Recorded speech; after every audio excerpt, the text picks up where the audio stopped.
안녕하세요. 은혜샘교회 성도 여러분, 최선정 목사입니다.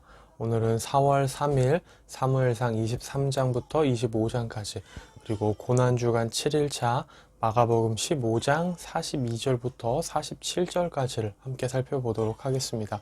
그러면 바로 1단계 본문 내용 파악하기를 시작하도록 하겠습니다.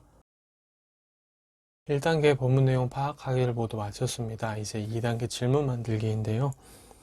43절을 보면 마가복음 15장 43절을 보면 아리마대 요셉에 대해서 하나님의 나라를 기다리는 자다라고 얘기를 하거든요.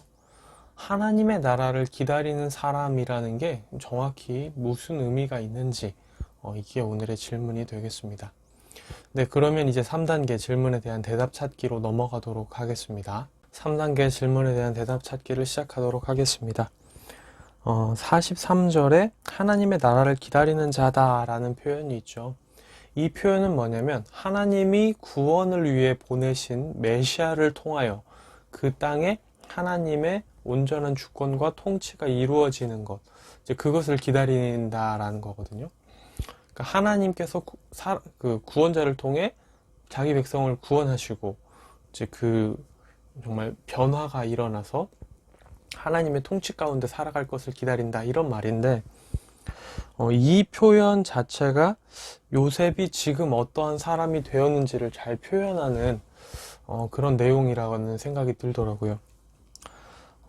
지금 여기서 담대하게 여기 보면 당돌히 나아갔다라고 얘기를 하는데요. 당시에 이 시체를 내어달라고 요구할 수 있는 사람은 굉장히 그 사람과 가까운 사람이어야 합니다. 그러니까 친구 혹은 그 이상으로 가까운 사람들, 가족이나 친구나 가족, 그 이상으로 가까운 사람들이 다가가서 달라고 할 수 있는 거거든요. 그러니까 정말 친밀한 관계임을 드러내는 겁니다.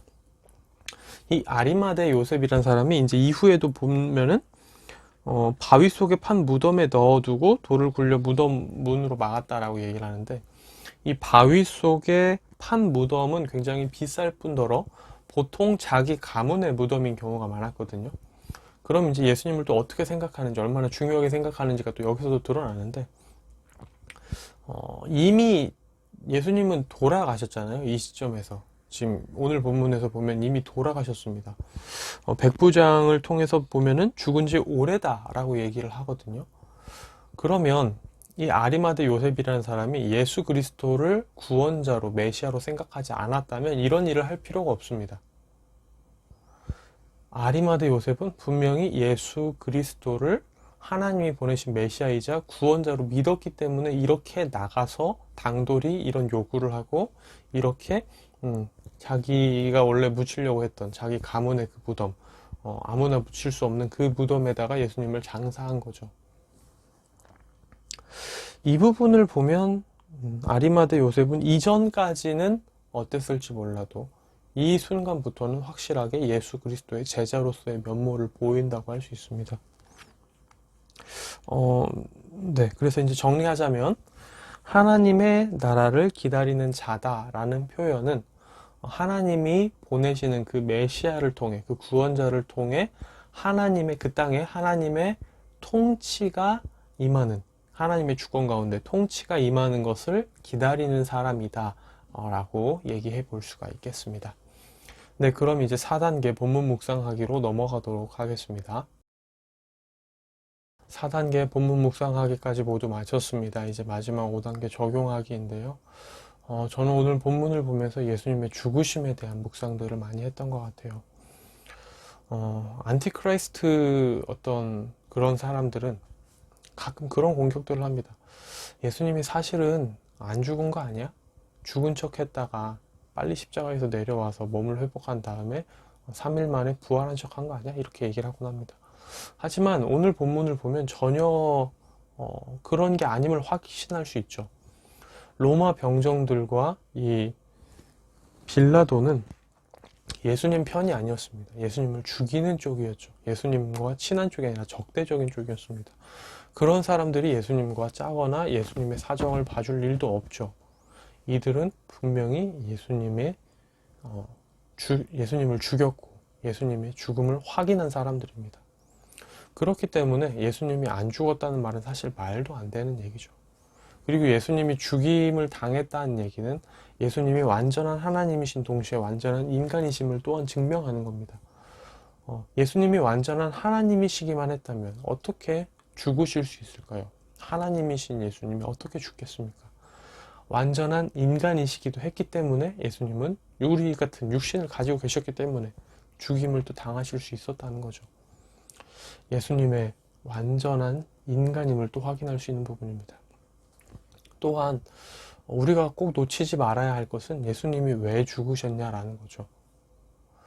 예수님은 우리의 죄를 대신해서 그 우리의 죄의 싹스로 사망을 겪으신 겁니다.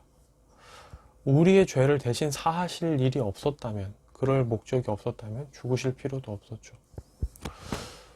그런 말이 있죠. 개똥밭에 굴러도 이승이 좋다라는 말이 있습니다.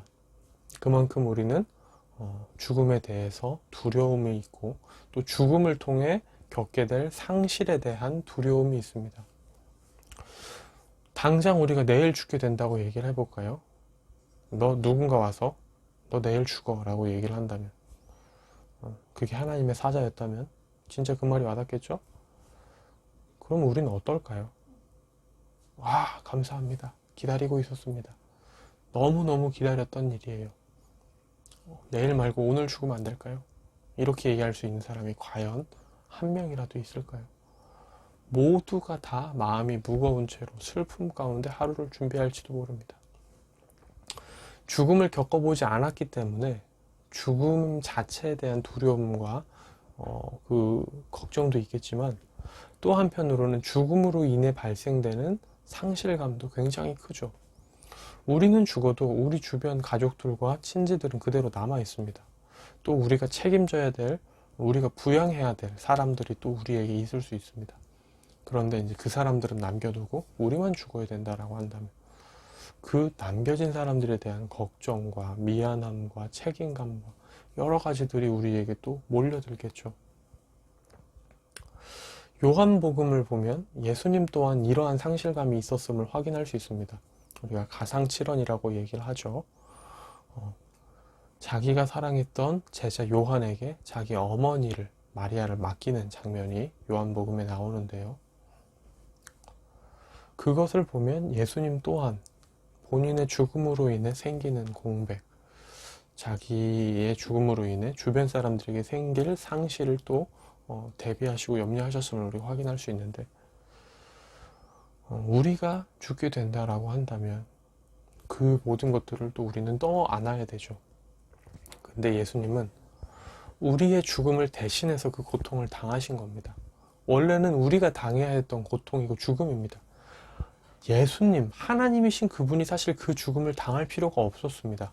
하지만 우리를 살리기 위해 예수님께서는 그 죽임을 당하셨죠. 그 죽음을 감수하셨습니다.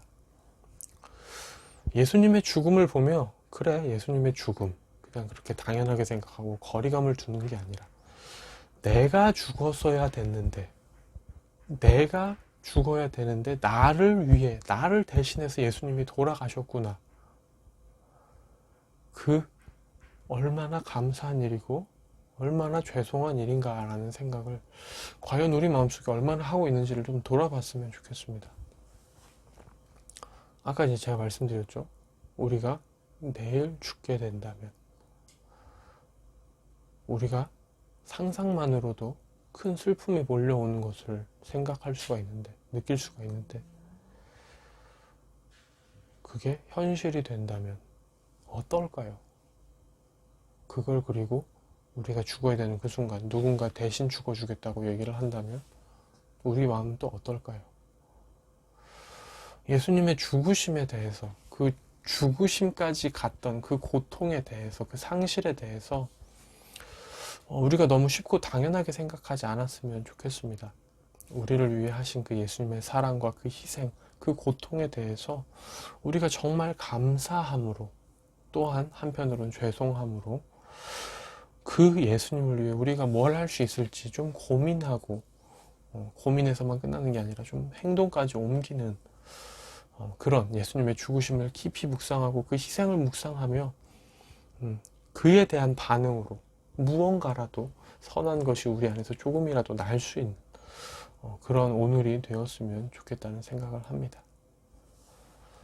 네, 오늘의 큐티는 여기서 마무리가 되고요.